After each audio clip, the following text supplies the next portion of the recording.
Ang ipinakikita ko sa inyo ay ang ginawa kong burong larang dapo.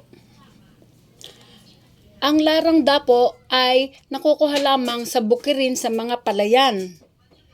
At ito ay inaalis na ng bulaklak at pinipiga-piga hanggang bumula ng bumula at itatapon ang una at ikalawang piga.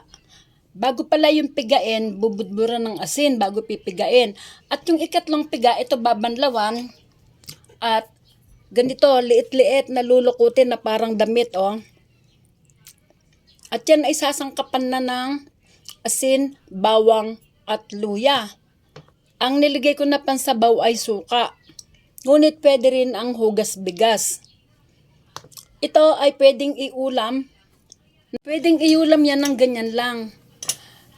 Sasaw-saw sa alubaybay na may suka o bawang o alamang na may suka at bawang. Ganun po yan, guys. At pwedeng i-partner sa pritong isda. Nga pala, ito ang tinatawag na kimchi ngayon. Ito ang version niya. Kimchi. Noong araw ay ganito yon. Kimchi na sinasabi nila. Yung pechay bagyo. Ngunit ganito po yun. Ititikman ko lang. Ayan. Pag kulang pa sa asim, pwedeng dagdagan ng asim. Tsaka nga pala, pwede rin yan igisa. Ito nga po, isang ganito, itong ganito kahaba, ihiwain niya na makatatlo. At magigisa na po ng mantika, bawang, sibuyas. Gigisa na, lalagyan ng konting sabaw at pampalasa at lalagyan ng itlog. Conforme po, kunyari marami ang inyong niluto, mga 4 na hiwa o 5 hiwa o 2 itlog, ganun po.